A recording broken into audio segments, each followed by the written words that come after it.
Abusia, Yasamo OSP. Abusia, they say the OSP is in hot waters. Yes, Abusia for easy. I idea doctor Yawin Tamakloe, Abusia Babon, Tenor then sub. Eddie Abebo OSP at Enyasam to Abusia. This time now the papa to me enter to the office of the special prosecutor. Nabusia and wakan some Eddie Atre Kisia Jabia Enyasam Kotua. Or Chenny Simua, Kisi Ajabin, the DNT. Ena otumi RST ye papa lawyer Martin Pebble. Yes, a legal private practitioner. Didn't ena OSP etumi editing papa yabusia and there were cancel channel channel semua. Sa act na OSP intimidation and also abuse of power. Yes, abusia wa cancel chere OSP enyasem to channel semua OSP say opa lawyer Martin Pebble so opa na chow papa abusia ohia so opa papa ya chowa enya sem ko to abusia and some wakache OSP no ano adding to the extent say former speaker of parliament abusia on also adding ano ade abeto ensem ni mu say on also akeka bi ade akere OSP kisi ajaben a on dey o say sa office no yengu no yes o say ohunfa so bi a wasa office no inti yengusa office na yensie saska na chese ye pushi kosa office na ye fanya ade fofo abusia na so ye be media je abusia mese wase ene dey diko ni channel so be so subscribe to our YouTube channel na abusia be bo notification bell no so for more podcast update yentie enkomo na say ensemo this time round abusia omo ato awura the office of the special prosecutor emra say na so ye be media je but mo dey subscribe my YouTube channel yeah that's it. I said to me it is alarming and deeply troubling that the office of the special prosecutor has seen fit to detain a Ghanaian and a legal practitioner who voluntarily presented himself in response to an official invitation. This act, far from upholding the law, I believe, marks of intimidation and abuse of power. And also, I believe strongly our institutions are established to protect justice and fight corruption. And they must never become instruments for silencing critics or trying to stifle dissent. Another point also I think worth to mention is that detaining a citizen for exercising the right to question and hold public officials accountable is a direct affront to the principles of democracy, which has taken us a long time to come.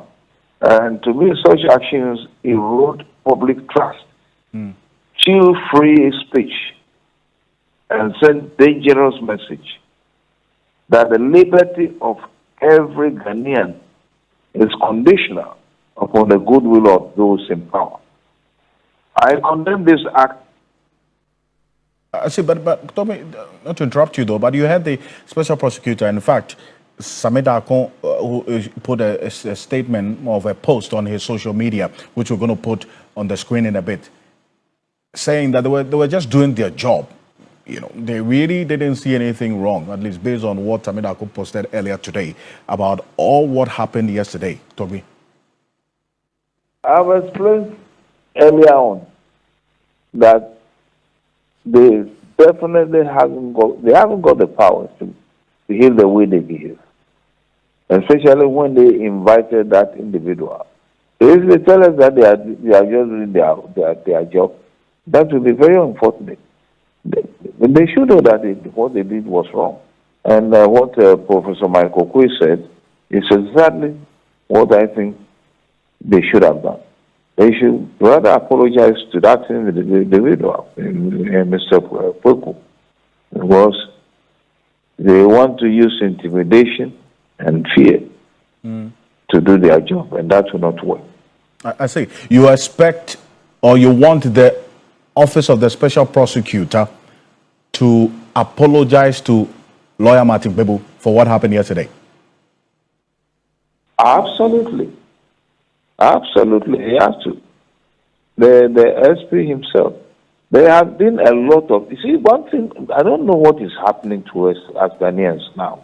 One thing that worries me a lot is that this very individual was appointed by Akufo-Addo. And before Akufo-Addo was Martin Amido. Before Ajabe was Martin Amido. And Martin Amido resigned from his position.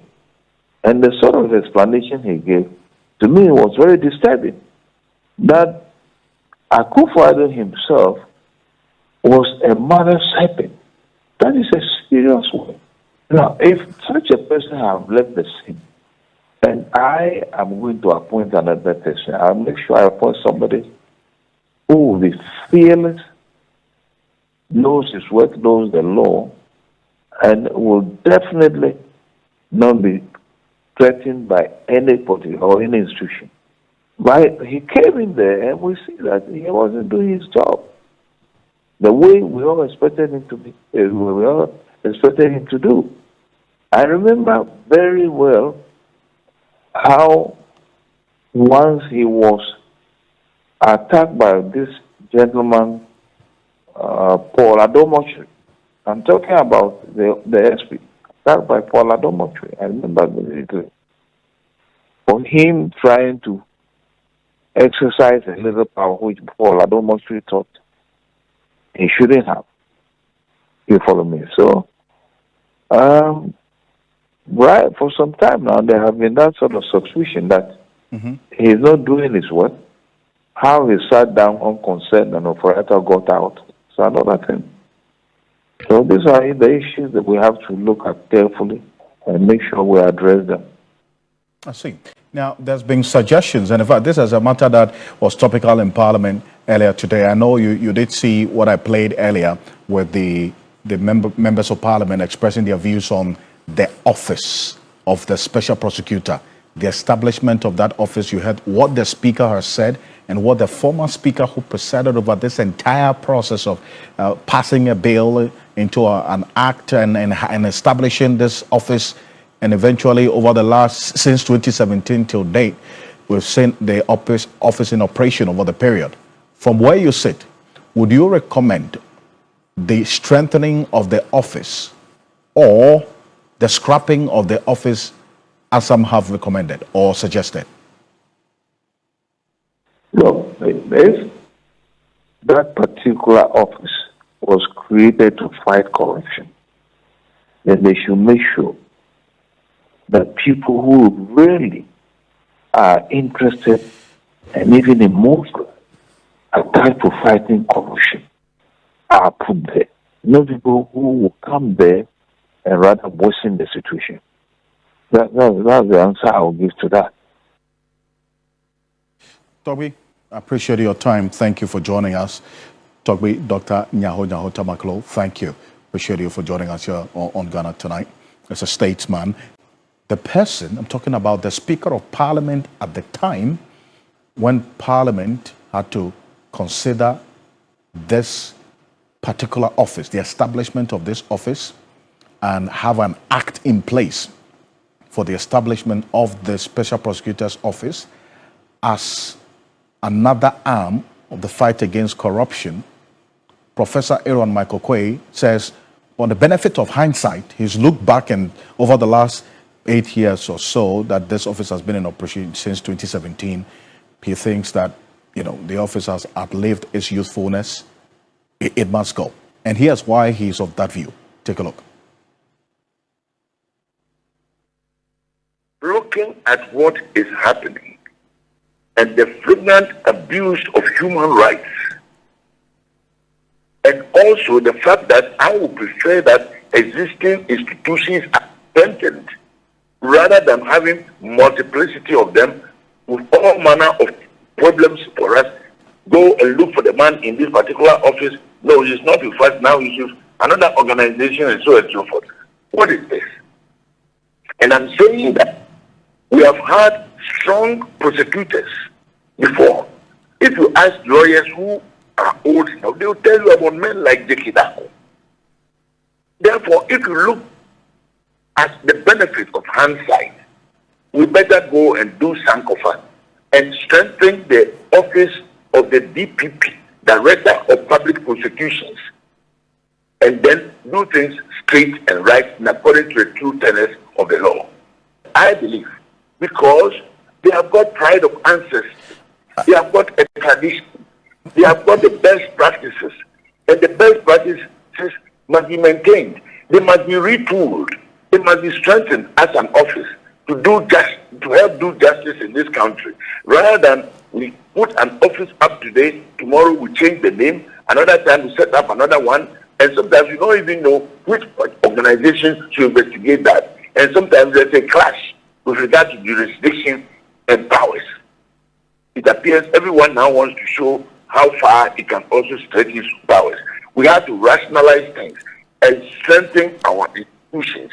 With the problems that are happening, with this abuse of jurisdiction and so on and so forth, and people don't even want to go by their limits to investigate matters of corruption. Then if Martin Pebble to be investigated for matters of corruption, is he a public officer? When was he in an action that was a matter of corruption? These are very, very important things. And what pains me, not because it is Martin Pebble, but because it is a Ghanaian, is that some people want to show power. Some people want to let somebody taste something small, to show somebody where some power lies.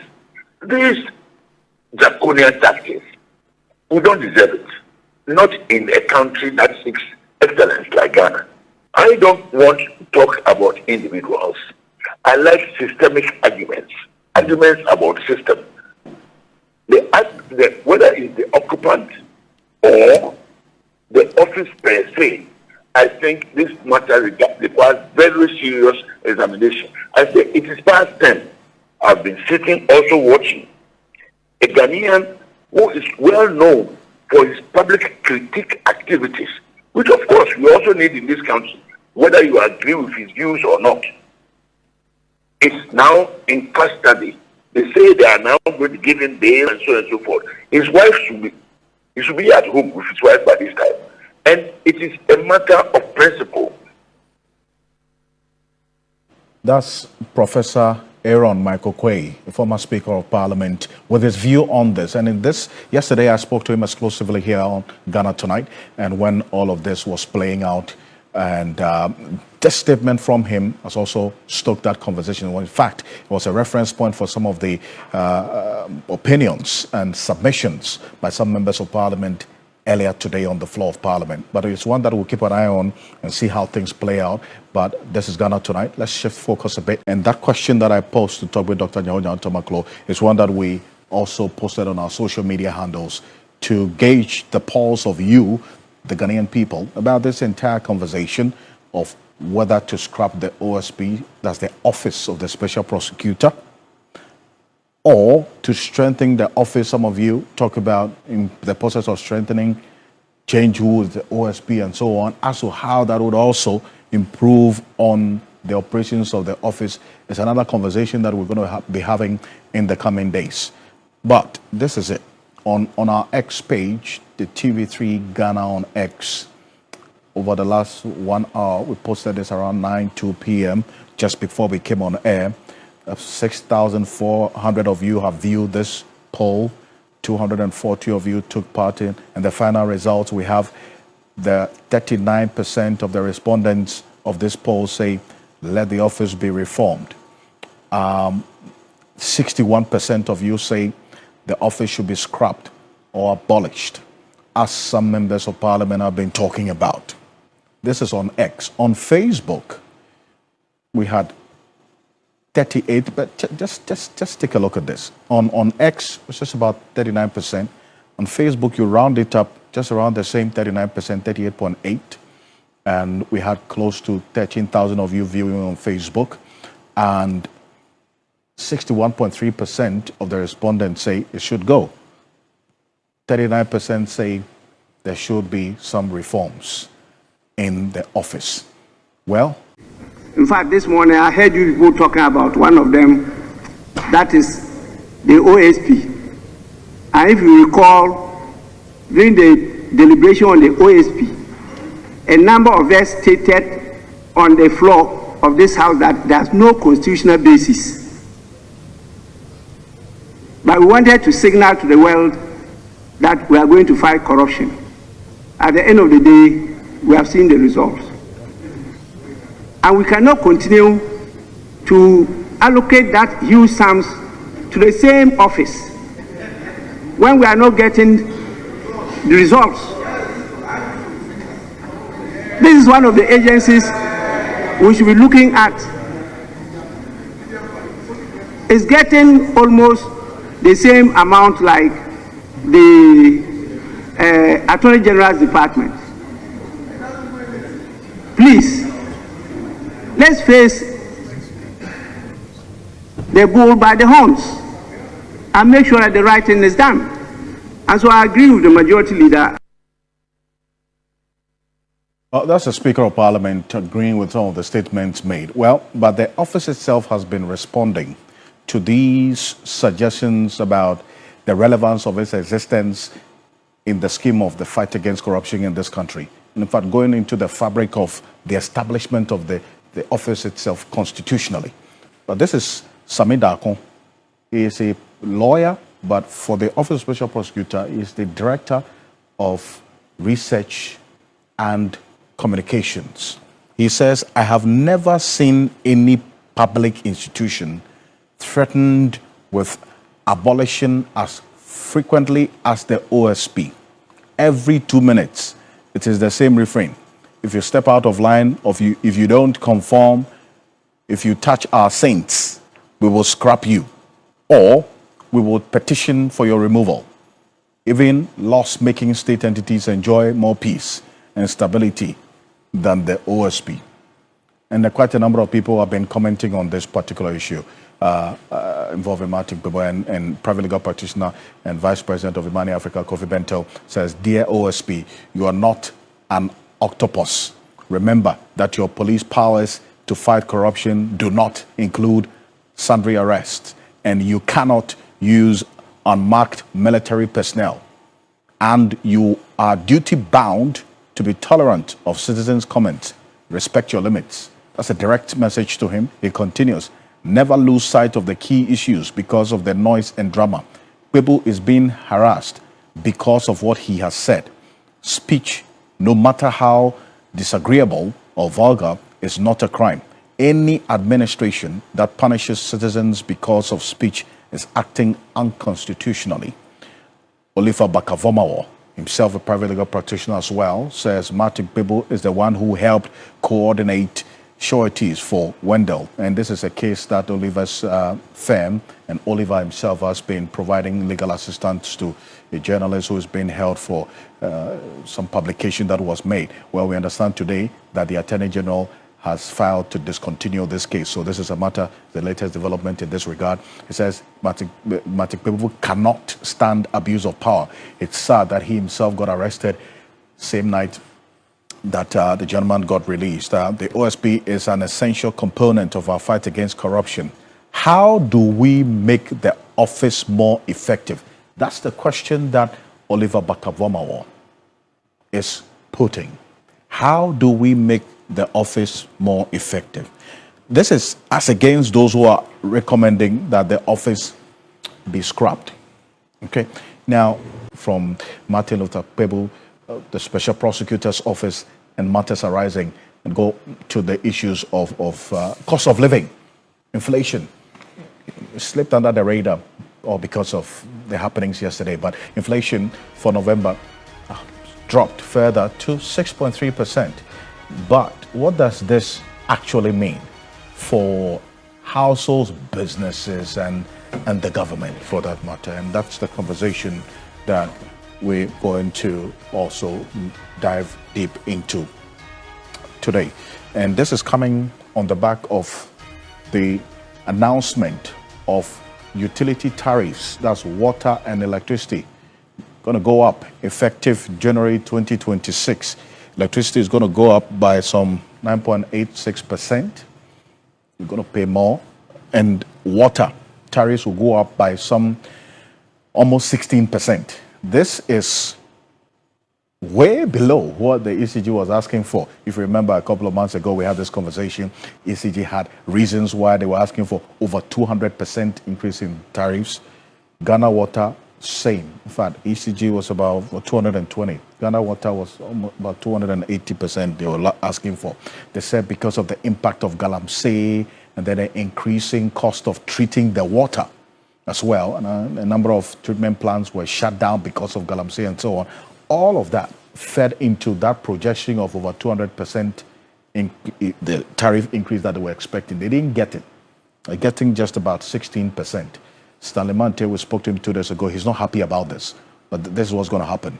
But for the consumers as well, you and I, we're going to see how this will impact on our pocket. We juxtapose this expected increase in the tariffs, water and electricity, against the continuous reduction in inflation rate, the decrease in inflation rate over the period.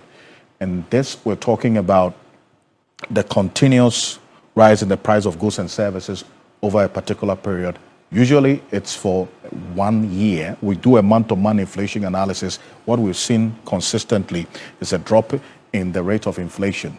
And this does not mean that when you go to the market, you're going to have this sharp decrease in the price of goods and services. No, it just actually means that the rate of increase of these items on the market has slowed down. So it's not like those days that you go today, an item is 10 cedis, you go in 2 hours and it's 11 cedis now. I mean, that's not going to happen. The rate will be slower, okay? Or it has slowed. So that's the understanding that we've been putting out over the period. But then again, it must have a direct impact on your pocket, because in the end, the statistics must make sense.